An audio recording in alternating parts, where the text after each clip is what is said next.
श्रीमद भगवद्गीतेचा 15वा अध्याय. बरोबर. पुरुषोत्तम योग. आपल्याकडे याचा स्रोत आहे आणि आपला उद्देश यातील ज्या संकल्पना आहेत त्या सोप्या भाषेत उलगडून पाहणं आहे. आणि हा अध्याय खरंच खूप खास आहे. म्हणजे फक्त 20 श्लोकांमध्ये यात संपूर्ण जगाचं स्वरूप, फक्त 20? हो, आणि त्यातून बाहेर पडण्याचा मार्ग आणि अंतिम सत्य काय आहे हे सगळं सांगितलं आहे. हो. आणि याची सुरुवातच इतकी विचित्र आणि आकर्षक आहे की विचारायलाच नको. यात एका उलट्या झाडाची कल्पना मांडली आहे. म्हणजे ज्याची मुळं वर आहेत आणि फांद्या खाली. हे हे नेमकं काय आहे? ही कल्पना पहिल्यांदा ऐकल्यावर असंच वाटतं, पण हे एक शक्तिशाली रूपक आहे. रूपक? हो, हे उलटं झाड म्हणजे दुसरं काही नसून आपलं भौतिक जग आहे, ज्याला आपण संसार म्हणतो. अच्छा. याची मुळं वर म्हणजे ऊर्ध्वमूल्यम असल्याचा अर्थ असा आहे की या जगाचा उगम तो त्या परमतत्वात आहे, त्या ब्रह्मामध्ये. जो आपल्या भौतिक दृष्टीच्या पलीकडे आहे. अगदी. आणि फांद्याखाली म्हणजे अधःशाखम ज्या पसरल्या आहेत त्या म्हणजे या जगातले विविध जीव आणि त्यांचे अनुभव. वा. म्हणजे हे झाड म्हणजे एक प्रकारे आपल्या अस्तित्वाचा नकाशा आहे. आणि ह्यात म्हटलंय की याची पानं म्हणजे वैदिक मंत्र. बरोबर. आणि या फांद्यांचं पोषण कशातून होतं हेही सांगितलं आहे. हो.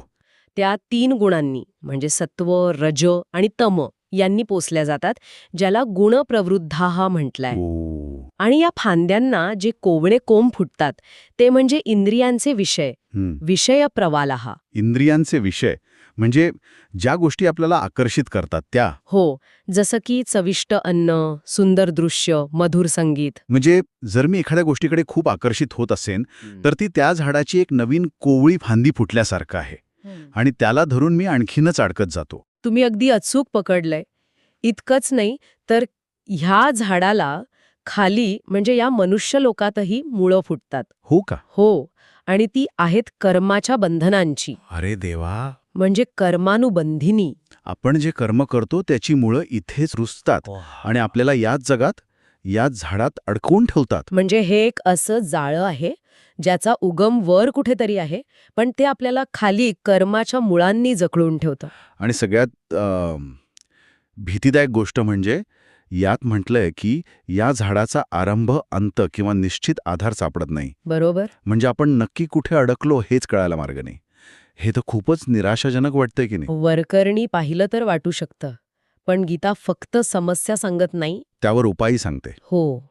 यातून हेच सुचवायचं आहे की ह्या झाडाची प्रत्येक फांदी आणि प्रत्येक पान समजून घेण्याच्या फंदात पडू नका. ते अनंत आहे. अच्छा, बरोबर. मग तो मार्ग काय आहे? कशी करायची सुटका? यात म्हटले की या वृक्षाला अनासक्तीच्या म्हणजे असंग शस्त्रेण एका दृढ शस्त्राने तोडून टाकावं. आता हा असंग किंवा अनासक्ती शब्द ऐकायला खूप सोपा वाटतो, पण व्यवहारात आणायला खूप कठीण आहे. हो. याचा अर्थ काय की आपण सगळं सोडून द्यायचं? नोकरी, कुटुंब, मित्र? नाही, हाच तर सगळ्यात मोठा गैरसमज आहे. असंग म्हणजे पळून जाणं किंवा भावनाशून्य होणं नव्हे. मग काय? तर संघ म्हणजेच आसक्ती तोडणं. आसक्ती कशाची? तर कर्माच्या फळांची. फळांची आसक्ती? हो.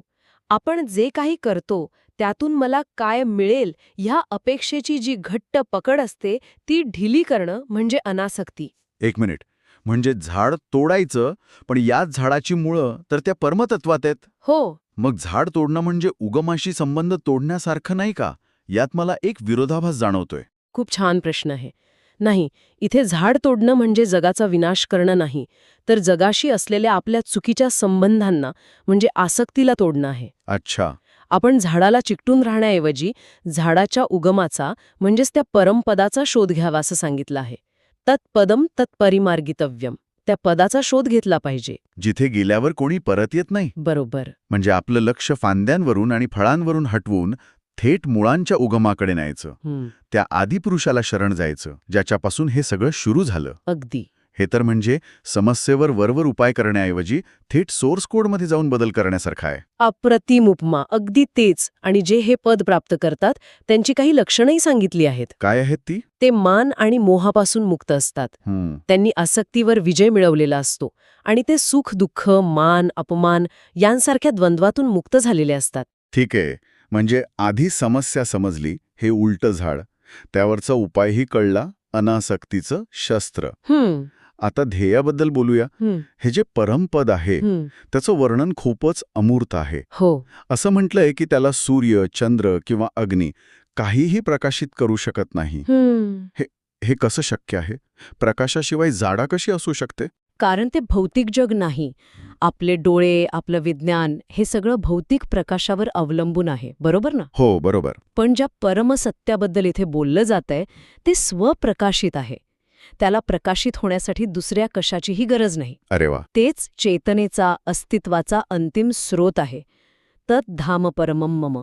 ते माझं परमधाम आहे, असं श्रीकृष्ण म्हणतात. पण मग आपलं आणि त्या परमधामाचं काय नातं आहे?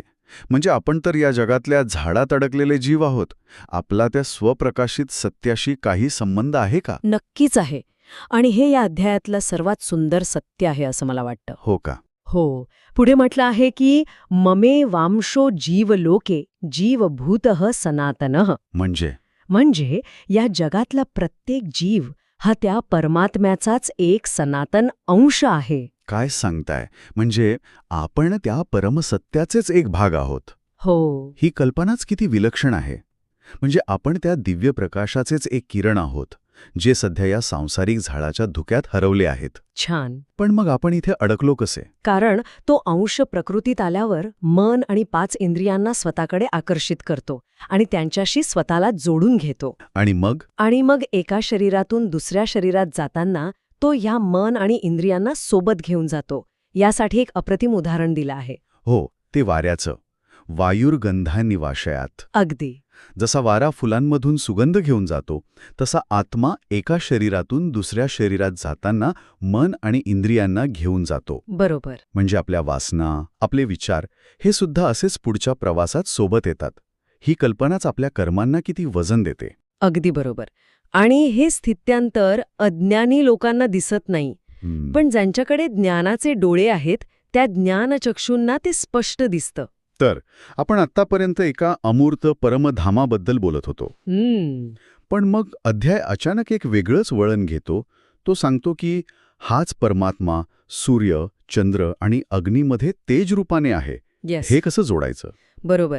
म्हणजे एकीकडे असं जग जे सूर्यचंद्रांनी प्रकाशित होत नाही आणि दुसरीकडे सूर्यचंद्रातला प्रकाशही तोच आहे. हां, या अध्यायाचा दुसरा महत्वाचा भाग आहे. इथे चर्चा परात्पर तत्वाकडून सर्वव्यापी स्वरूपाकडे वळते. अच्छा.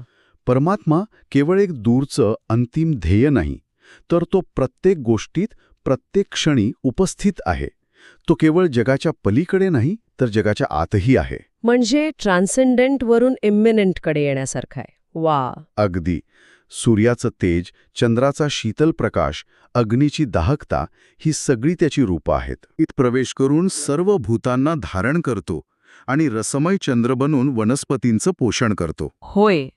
आणि सर्वात महत्वाचं म्हणजे तो प्राण्यांच्या शरीरात वैश्वानर म्हणजे जठराग्नीच्या रूपात राहून 4 प्रकारचं अन्न पचवतो. अहम वैश्वानरो भूत्वा प्राणिनाम देहमाश्रितः. बरोबर. म्हणजे ब्रह्मांडातील सूर्यापासून ते आपल्या पोटातल्या पचन शक्तीपर्यंत सर्वत्र तोच आहे. म्हणजे पुढच्या वेळी जेवल्यावर अपचन झालं तर थेट परमात्म्यालाच दोष द्यायचा की काय? तसं म्हणायला हरकत नाही. पण यातून संदेश हा आहे की कोणत्याही गोष्टीला सामान्य समजू नका. खरंय. पचनासारखी सामान्य क्रियासुद्धा एका दिव्य शक्तीमुळे घडते आहे. तो सर्वांच्या हृदयात स्थित आहे आणि त्याच्यापासूनच स्मृती, ज्ञान आणि विस्मृती येते. ठीक आहे. हे सर्वव्यापी स्वरूप खूपच प्रभावी आहे. यानी मला त्या परमतत्वाशी अधिक जोडल्यासारखं वाटते. पण आता आपण अध्यायाच्या कळसाकडे येतोय, जिथे क्षर, अक्षर आणि पुरुषोत्तम या संकल्पना येतात. या थोड्या क्लिष्ट वाटतात. जरा सोप्या करून सांगाल का? नक्कीच. जगात 2 प्रकारचे पुरुष किंवा तत्व आहेत. पहिला आहे क्षर. क्षर म्हणजे नाशवंत. सर्व भौतिक जग, सर्व शरीरं, जे काही जन्माला येतं आणि नष्ट होतं ते सगळं क्षर आहे. म्हणजे माझं शरीर, माझे विचार, भावना हे सगळं क्षर झालं. कारण ते सतत बदलतं आणि एक दिवस नष्ट होणार आहे. बरोबर. अगदी बरोबर. दुसरा आहे अक्षर. अक्षर म्हणजे अविनाशी. त्याला कूटस्थ असंही म्हणतात. हा म्हणजे प्रत्येक शरीरात असणारा जीवात्मा, ते चैतन्य. जे या सगळ्या बदलांचा साक्षी असतो. हो. ते बदलत नाही, नष्ट होत नाही. अच्छा. म्हणजे क्षर हे सतत बदलणारा हार्डवेअर आहे तर अक्षर हा त्या हार्डवेअरचा वापर करणारा अविनाशी युजर किंवा कॉन्शियसनेस आहे. वा, छान. पण मग तिसरा उत्तम पुरुष कोण आहे? जगाहून म्हणजे क्षरापेक्षा आणि अविनाशी जीवात्म्याहून म्हणजे अक्षरापेक्षाही श्रेष्ठ. एक तिसरा पुरुष आहे. हो, ज्याला उत्तम पुरुष किंवा परमात्मा म्हणतात. तोच या तिन्ही लोकांमध्ये प्रवेश करून सर्वांचं पालन करतो. तोच पुरुषोत्तम आहे. वा, म्हणजे हे फक्त शरीर आणि आत्मा या द्वंद्वापुरतं मर्यादित नाही. या दोन्हींच्या पलीकडे या दोन्हींना धारण करणारी एक तिसरी सर्वश्रेष्ठ सत्ता आहे. अगदी, म्हणूनच या अध्यायाचं नाव पुरुषोत्तम योग आहे. ही तर एक प्रकारची grand unified theory of spirituality झाली. तुम्ही अगदी योग्य शब्द वापरलात. हाच या अध्यायाचा कळस आहे. श्रीकृष्ण म्हणतात की मी क्षराच्या पलीकडे आहे आणि अक्षरापेक्षाही उत्तम आहे. म्हणूनच वेदांमध्ये आणि लोकांमध्ये पुरुषोत्तम म्हणून प्रसिद्ध आहे. आणि मग शेवटी म्हटलंय की जो कोणी संभ्रमात न पडता मलाच पुरुषोत्तम म्हणून जाणतो तो सर्वज्ञ होतो. आणि संपूर्ण भावाने माझी भक्ती करतो. स सर्वविद भजती माम सर्व भावेन. या ज्ञानाला सर्वात गुह्य शास्त्र म्हटलं आहे. हो, हे जाणून घेतल्यावर माणूस बुद्धिमान आणि कृतकृत्य होतो. कारण त्याला अस्तित्वाचं संपूर्ण चित्र दिसतं. तो फक्त फांद्यांमध्ये किंवा पानांमध्ये अडकत नाही. त्याला झाड, झाडाचा उगम आणि झाडाला धारण करणारी शक्ती या सगळ्याचं ज्ञान होतं. बरोबर. तर आजची आपली चर्चा एका गुंतलेल्या उलट्या झाडाच्या नकाशापासून सुरू झाली. त्यातून बाहेर पडण्यासाठी आपण अनासक्तीचं शस्त्र पाहिलं हां. आणि शेवटी आपण त्या परमपुरुषापर्यंत पोहोचलो, जो या झाडाच्या पलीकडेही आहे आणि झाडाच्या कणाकणातही आहे. हो, हा प्रवास खरंच गुंत्यातून सुटून उगमापर्यंत पोहोचण्याचा आहे. अगदी बरोबर. या अध्यायाने आपल्याला एक संपूर्ण मार्गदर्शक दिला आहे. पहिलं, आपल्या बंधनाचं स्वरूप ओळखा. म्हणजे ते झाड, दुसरं, त्यातून मुक्त होण्याचं साधन वापरा. अनासक्ती. आणि तिसरं, आपलं अंतिम ध्येय आणि खरं स्वरूप काय आहे हे समजून घ्या. पुरुषोत्तम. बरोबर. नक्की.